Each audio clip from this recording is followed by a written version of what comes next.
Welcome back. We want to take you to California right now because just moments ago, officials there gave an update into January's Palisades Fire and their investigation. Let's listen into what they had to say. We are announcing the arrest of 29-year-old Jonathan Rinderknecht for igniting a fire that ultimately burned down the Palisades earlier this year, killing 12 people, destroying more than 6,800 structures, both homes and businesses, and damaging over 1,000 more buildings. The complaint unsealed today charges the defendant with destruction of property by means of fire, a felony that carries a mandatory minimum 5-year federal prison sentence and is punishable by up to 20 years in federal prison.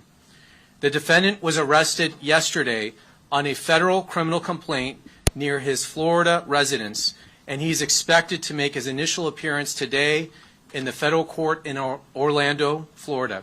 I stress that the complaint contains allegations and every defendant is presumed innocent until proven guilty in a court of law. The allegations in the affidavit are supported by digital evidence, including the defendant's ChatGPT prompt of a dystopian painting showing in part a burning forest and a crowd fleeing from it. And we're going to put that up on the screen here once we get that going. The allegations are, there it is. That's from his ChatGPT. That's an image he produced a few months before the fire started. It shows the city being burned there. The allegations are further supported by the defendant's cell phone, his false statements to law enforcement, and his behavior during the Lockman fire, which the defendant is charged with maliciously starting shortly after midnight on New Year's Day of this year, and which eventually became the Palisades Fire.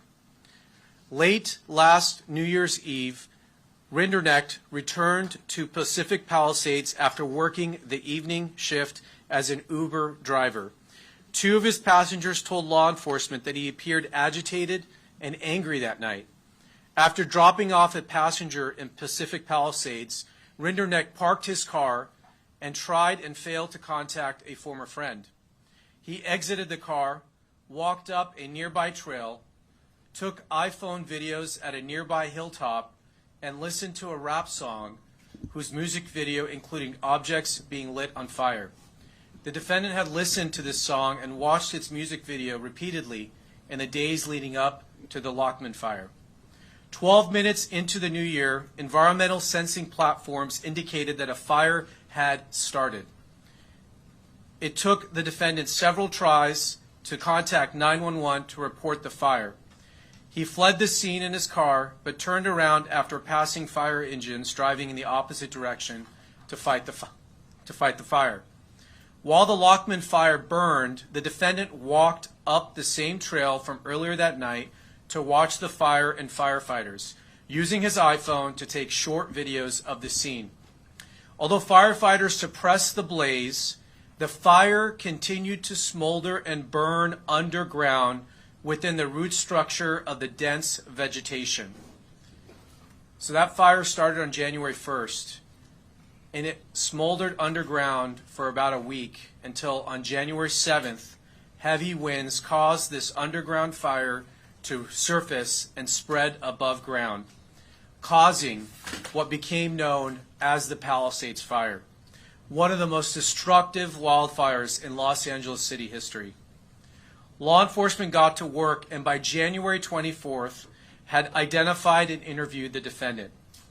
During his interview, he lied about where he was when he first saw the Lockman fire, claiming he was near the bottom of a hiking trail.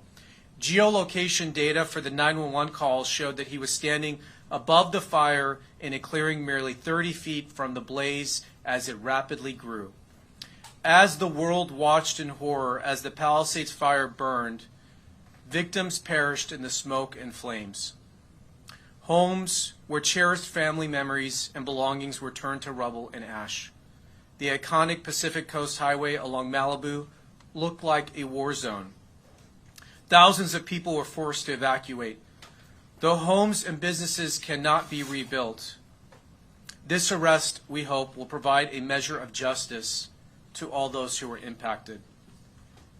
We're going to do questions at the end, and we're going to get into more detail. But I want to thank the outstanding partnership we had in getting this case to where it's at. Thanks to the work of the ATF and investigative support from both the LAPD and the Los Angeles Fire Department and the U.S. Forest Service for their hard work in this investigation. I'm going to turn it over now to Kenny Cooper, who's a special agent in charge of the ATF Los Angeles Field Office. And you were just hearing from authorities in L.A. announcing an arrest in the deadly Palisades Fire from earlier this year in January. Let's bring in CBS News correspondent Shanelle Kaul now for much more on this. Shanelle, I know you were listening in to that news conference. What stood out to you there? Yeah, a couple of key takeaways here from Bill Saley, who is the acting DA, talking this morning about how officials believe one of the most catastrophic fires in American history started. So, Mugo, they now say the Pacific Palisades fire was intentionally set. They also say they've arrested the person they believe is responsible. So that person we now know has been identified as 29-year-old Jonathan Rinderknecht. Officials say, Mugo, that they believe this person started an initial fire on January 1st, so on New Year's Day. They say that fire was mostly suppressed by firefighters, but then embers continued to smolder and burn underground. And then when they saw high winds kick up, it spread, and then that is actually what caused the Pacific Palisades fire. Officials also say, interestingly, that these allegations are supported by digital evidence. They also cited his ChatGPT history today. Now, just to remind you, this fire erupted on the morning of January 7th. It started as a brush fire in the Pacific Palisades, and Mugo, it then grew to 23,448 acres before it was then 100% contained. When we think about the scale of destruction here, it was wide. I mean, 6,800 structures were destroyed. 12 people were killed in those fires. And this is the 9th deadliest wildfire in state history, Mugo. As for what happens next here, the accused, he's been charged with felony destruction of property by means of fire. And if convicted, that carries a mandatory minimum sentence of 5 years in federal prison with up to 20 years possible. All right, Shanelle Kaul, thank you so much for that report.